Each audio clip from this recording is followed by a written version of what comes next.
दृष्टि आईएएस के audio article programme में आपका स्वागत है। आज का हमारा आर्टिकल द हिंदू में प्रकाशित लेख explain genetically modified crops and their regulation in India और द इंडियन एक्सप्रेस में छपे लेख understanding GM mustard what is it and how has it been achieved के सम्मिलित सारांश पर आधारित है। इसमें टीम दृष्टि के इनपुट्स भी शामिल हैं। ये ऑडियो आर्टिकल सामान्य अध्ययन प्रश्न पत्र 3 के विज्ञान एवं प्रौद्योगिकी खंड से जुड़ा है। तो आइए लेख की शुरुआत करते हैं, जिसका टाइटल है जीएम सरसों एवं इससे जुड़ी चिंताएं।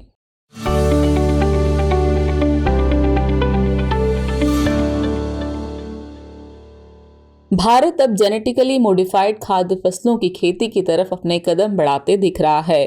दरअसल हाल ही में पर्यावरण मंत्रालय की एक शाखा जीईएसी यानी जेनेटिक इंजीनियरिंग मूल्यांकन समिति ने भारत में जीएम सरसों को पर्यावरणीय लिहाज से इस्तेमाल करने की मंजूरी दी है। साथ ही इसके व्यावसायिक परीक्षण को भी मंजूरी मिली है। आनुवांशिक रूप से संशोधित इस फसल को DMH11 अथवा धारा मस्टर्ड हाइब्रिड 11 नाम दिया गया है। DMH11 की खासियत यह है कि मिट्टी के बैक्टीरिया से ऐसे जीन का उपयोग करता है जो सरसों को एक सेल्फ पॉलिनेटिंग प्लांट बनाता है। मतलब कि यह सरसों को एक स्वपरागण वाला पौधा बनाता है। स्वपरागण के अंतर्गत किसी पुष्प के परागकणों का स्थानांतरण उसी पुष्प के वर्तिकाग्र पर होता है।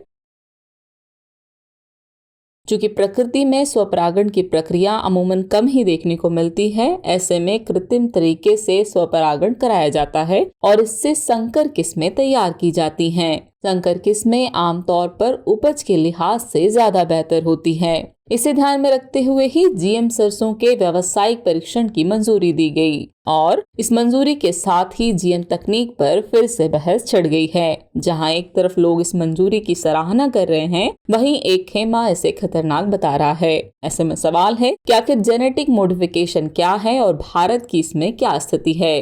सवाल यह भी है कि जीएम सरसों क्या है और इससे जुड़ा हालिया विवाद क्या है। भारत में जीएम फसलों को लेकर क्या कुछ नियामक फ्रेमवर्क हैं? आज के आर्टिकल में हम इन्हीं सवालों के जवाब तलाशने की कोशिश करेंगे। तो आइए पहले जेनेटिक मॉडिफिकेशन के बारे में जान लेते हैं और जानते हैं कि भारत में इसकी क्या स्थिति है। जेनेटिक मॉडिफिकेशन किसी जीव के जीन में बदलाव की प्रक्रिया है।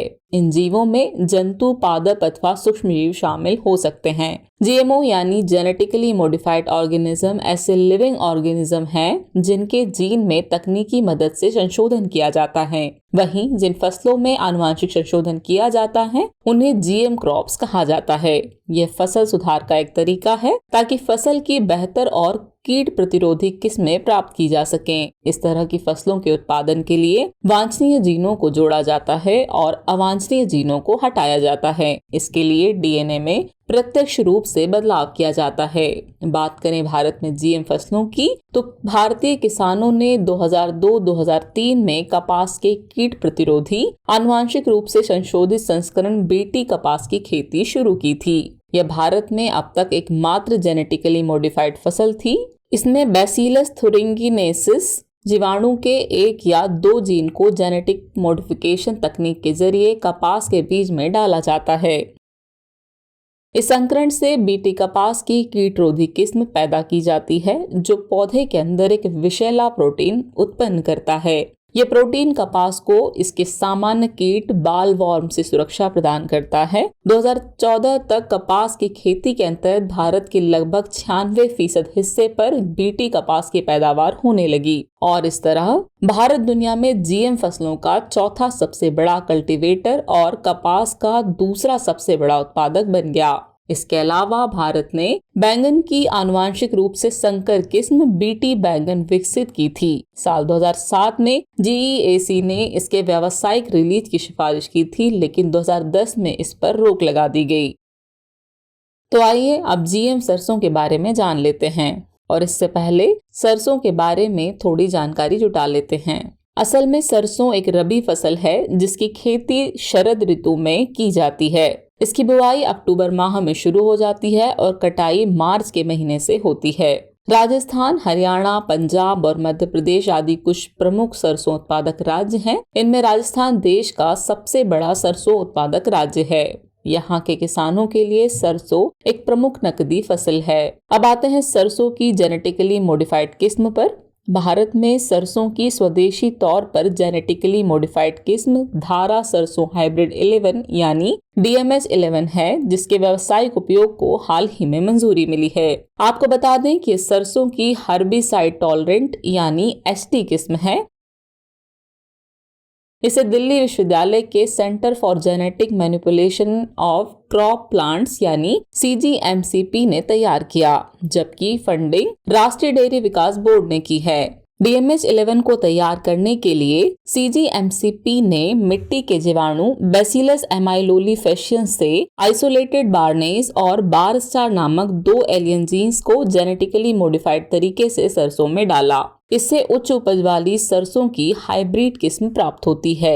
CGMCP के मुताबिक GM सरसों की DMH 11 किस्म से गैर संकर किस्मों की तुलना में पैदावार में 20 से 30% की बढ़ोतरी होगी। विशेषज्ञों के मुताबिक GM सरसों भारत को खाद्य तेल उत्पादन में सक्षम बनाने में मदद करेगी। गौरतलब है कि भारत में सरसों की विभिन्न किस्में उपलब्ध होने के बावजूद यह कम पैदावार के कारण दुनिया में खाद्य तेल का एक शुद्ध आयातक बना हुआ है। इसके अलावा रूस यूक्रेन युद्ध ने खाद्य संकट को और बढ़ाया हुआ है। गौरतलब है कि भारत सालाना लगभग 8.5 से 9 मिलियन टन खाद्य तेल का उत्पादन करता है। इसके अलावा यह अन्य देशों से लगभग 14 से 14.5 मिलियन टन खाद्य तेल का आयात करता है। इसकी वजह से इस साल मार्च के अंत तक भारत को $18.99 बिलियन का रिकॉर्ड विदेशी मुद्रा का नुकसान हुआ था। ऐसे में संभावना यही जताई जा रही है कि सरसों की संकर किस्में सरसों की पैदावार को बढ़ाएगी, जिससे खाद्य तेल के लिए भारत की अन्य देशों पर निर्भरता कम होगी। इसके लिए GM सरसों का कई सालों से परीक्षण किया जा रहा है। इसके बावजूद सरसों की संकर किस्में भारतीय किसानों तक नहीं पहुंच पा रही है। इसकी बड़ी वजह है कि जेनेटिक मॉडिफिकेशन तकनीक का पर्यावरण कार्यकर्ताओं सहित कई समूहों द्वारा लगातार विरोध किया जाना।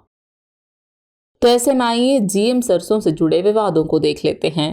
GM सरसों को लेकर जहां एक खेमा भारत में इसकी खेती का समर्थन कर रहा है, तो दूसरा इसका विरोध करने वाले खेमे में किसान, पर्यावरण कार्यकर्ता और संबंधित संगठन और RSS के स्वदेशी जागरण मंच आदि हैं। ट्रांसजेनिक सरसों पर बहस के 2 मुख्य कारण हैं। एक तो विदेशी जीनों का इस्तेमाल और दूसरा सरसों के जेनेटिक मॉडिफिकेशन के लिए एक अन्य जीन बार जीन की जरूरत। यह जीन सरसों की फसल को ग्लूफोसिनेट अमोनियम नामक शाकनाशी के प्रति सहिष्णु बनाता है। लोगों का कहना है कि GM सरसों का उपयोग एक हर्बिसाइड टॉलरेंट क्रॉप के रूप में नहीं किया जाना चाहिए। इससे कई तरह के जोखिम पैदा हो सकते हैं। सबसे बड़ा जोखिम मजदूरों के स्तर पर होगा। अगर फसलों को खरपतवार से बचाने के लिए केमिकल हर्बिसाइड्स का इस्तेमाल बढ़ेगा, तो इससे खरपतवार हटाने में इंसानों की जरूरत कम हो जाएगी। यह स्थिति मजदूरों के लिए काम के मौके में गिरावट लाएगी। साथ ही अगर हर्बिसाइड का अंधाधुंध उपयोग हुआ तो पौधों की कई किस्में बर्बाद हो सकती हैं। गौरतलब है कि GEAC ने हाइब्रिड सीड तैयार करने के लिए कीटनाशकों के इस्तेमाल की इजाजत दी है, लेकिन पर्यावरण हितैषियों का मानना है कि हाइब्रिड फसलों की खेती में इन हर्बिसाइड का इस्तेमाल न किया जाए। लेकिन सवाल यह है कि खेती के दौरान इन कीटनाशकों का इस्तेमाल नहीं होगा, इसकी क्या गारंटी है। दूसरी चिंता मधुमक्खियों को लेकर है। गौरतलब है कि सरसों के फूल मधुमक्खियों के शहद बनाने में बड़ा रोल निभाते हैं। इसके अलावा ये फूल परागण में मदद करने वाले दूसरे कीट पतंगों के लिए भी बहुत उपयोगी होते हैं। GM सरसों के पौधे मधुमक्खियों सहित अन्य कीट पतंगों को पौधे को पॉलिनेट करने से रोक सकते हैं। इससे इन कीट पतंगों पर बुरा असर पड़ेगा। मधुमक्खियों की आबादी घट सकती है और अगर मधुमक्खियों की आबादी घटती है तो इसका असर सीधे तौर पर शहद उत्पादन पर पड़ेगा। हालांकि GM सरसों की किस्म तैयार करने वाले वैज्ञानिकों ने इन दोनों चिंताओं को लेकर अपने तर्क दिए हैं। पहली चिंता बार जीन को लेकर उन्होंने कहा कि इसका उपयोग इसलिए जरूरी था ताकि ये पहचान की जा सके कि कौन से पौधे जेनेटिकली मॉडिफाइड हैं और कौन से नहीं, क्योंकि जो पौधे जेनेटिकली मॉडिफाइड नहीं होंगे वे केमिकल हर्बिसाइड्स को बर्दाश्त नहीं कर पाएंगे। अब बारी है दूसरी चिंता की, यानी मधुमक्खियों पर पड़ने वाले बुरे असर की। इसको लेकर वैज्ञानिकों का कहना है कि इसको लेकर जो रिसर्च किए गए हैं उससे यही पता चलता है कि जीएम सरसों से मधुमक्खियों और दूसरे कीट पतंगों पर बुरा असर पड़ने की बहुत कम चांस है। इसके अलावा सरकार मधुमक्खियों की आबादी न घटे इसके लिए पहले से ही कई प्रयास कर रही है। बी कीपिंग और स्वीट रेवोल्यूशन पहले से ही काम कर रही है। राष्ट्रीय मधुमक्खी बोर्ड ने मीठी क्रांति के उद्देश्यों को हासिल करने के लिए राष्ट्रीय मधुमक्खी पालन एवं शहद मिशन यानी NBHM को लागू किया है।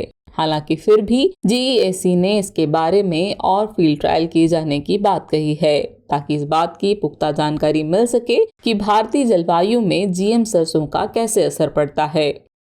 ऐसे में सवाल है, क्या हो आगे की राह।